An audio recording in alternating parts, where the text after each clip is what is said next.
স্বাধীনতা ঘোষণার ব্যাপারে তাইওয়ানকে হুঁশিয়ার করেছেন যুক্তরাষ্ট্রের প্রেসিডেন্ট ডোনাল্ড ট্রাম্প। একই সঙ্গে তিনি স্পষ্ট করেন তাইওয়ানের স্বাধীনতা ঘোষণা সমর্থনযোগ্য নয় এবং এ ধরনের কোনো পদক্ষেপ সংঘাতের ঝুঁকি বাড়াতে পারে। তাইওয়ান ইস্যুতে অপরিবর্তিত হয়েছে মার্কিন নীতি। শুক্রবার 15 মে চীনের প্রেসিডেন্ট শি জিনপিংয়ের সঙ্গে চূড়ান্ত বৈঠকের কয়েক ঘন্টা পর দেশে ফেরার পথে ফক্স নিউজকে এক সাক্ষাৎকারে ট্রাম্প বলেন, আমি চাই না কেউ স্বাধীন হয়ে যাক। একই সঙ্গে তিনি যুক্তরাষ্ট্রের দীর্ঘদিনের অবস্থান পুনর্ব্যক্ত করে জানান, ওয়াশিংটনের নীতিতে কোনো পরিবর্তন হয়নি। চীনের প্রেসিডেন্ট শি জিনপিংয়ের সঙ্গে আলোচনায় তাইওয়ান বিষয়টি বিস্তারিতভাবে এসেছে বলে উল্লেখ করেন ট্রাম্প। তবে যুক্তরাষ্ট্র সরাসরি তাইওয়ানকে রক্ষা করবে কিনা সেই বিষয়ে কোনো প্রতিশ্রুতি দেননি মার্কিন প্রেসিডেন্ট। ট্রাম্প সাক্ষাৎকারে বলেন, আপনারা তো জানেন একটি যুদ্ধ করার জন্য আমাদের ৯,৫০০ মাইল ১৫,২৮৯ কিলোমিটার পথ পাড়ি দিতে হচ্ছে। আমি এমন কিছু চাচ্ছি না। আমি চাই তারা শান্ত হোক। আমি চাই চীন শান্ত থাকুক। তাইওয়ানকে ঘিরে যুক্তরাষ্ট্র ও চীনের অবস্থান বহু বছর ধরেই শীতল। এই দ্বীপটিকে নিজেদের ভূখণ্ড হিসেবে দাবি করে চীন। একে চীনের মূল ভূখণ্ডের সঙ্গে একীভূত করার জন্য প্রয়োজনে বল প্রয়োগের কথা বলে আসছে বেইজিং। অন্যদিকে যুক্তরাষ্ট্র আনুষ্ঠানিকভাবে তাইওয়ানের স্বাধীনতা সমর্থন না করলেও তাদের প্রতিরক্ষা সহযোগিতা ও অস্ত্র সরবরাহ অব্যাহত রেখেছে।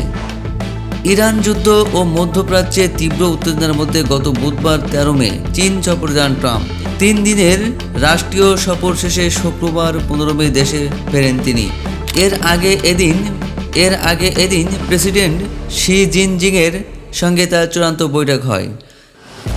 ট্রাম্পের এই সফরে বারবার তাইওয়ান প্রসঙ্গ উঠে আসে। বিবিসি জানায়, শুক্রবার ওয়াশিংটনে ফেরার পথে বিমানে মার্কিন প্রেসিডেন্ট সাংবাদিকদের বলেন, তিনি এবং জিনপিং দ্বীপটি নিয়ে অনেক কথা বলেছেন, কিন্তু যুক্তরাষ্ট্র এটি রক্ষা করবে কিনা সে বিষয়ে আলোচনা করতে তিনি রাজি হননি। ট্রাম্প বলেন, জিনপিং দ্বীপটি নিয়ে খুবই দৃঢ় মনোভাব পোষণ করেন এবং স্বাধীনতার জন্য কোনো আন্দোলন দেখতে চান না। চীনের রাষ্ট্রীয় গণমাধ্যম অনুসারে আলোচনার সময় শি সতর্ক করে বলেন, তাইওয়ান প্রশ্নটি চীন মার্কিন সম্পর্কের সবচেয়ে গুরুত্বপূর্ণ বিষয়। তিনি আরও বলেন, যদি এটি সঠিকভাবে সামলানো না হয় তবে দুই দেশের মধ্যে সংঘর্ষ বা এমনকি সংঘাতও হতে পারে। তাইওয়ান নিয়ে চীনের সঙ্গে কোনো সংঘাতের আশঙ্কা করছেন কিনা এমন প্রশ্নের জবাবে ট্রাম্প বলেছেন, না, আমি তা মনে করি না। আমার মনে হয় আমরা ঠিক থাকব। শি যুদ্ধ দেখতে চান না। সাম্প্রতিক বছরগুলোতে চীন তাইওয়ানের চারপাশে সামরিক মহড়া বাড়িয়েছে, যা এই অঞ্চলে উত্তেজনা বাড়িয়েছে এবং ওয়াশিংটনে তৈরি করা ভারসাম্যকে চ্যালেঞ্জ করছে। গত বছরের শেষের দিকে ট্রাম্প প্রশাসন তাইওয়ানের কাছে $11 বিলিয়ন 8 বিলিয়ন মূল্যের একটি অস্ত্র প্যাকেজ বিক্রির ঘোষণা দেয়, যার মধ্যে উন্নত রকেট লঞ্চার এবং বিভিন্ন ধরনের ক্ষেপণাস্ত্র অন্তর্ভুক্ত ছিল। বেইজিং এর নিন্দা জানায়। ট্রাম্প বলেছেন, তিনি শীঘ্রই সিদ্ধান্ত নেবেন এই অস্ত্র বিক্রয় চূড়ান্তভাবে অনুমোদন করা হবে কিনা।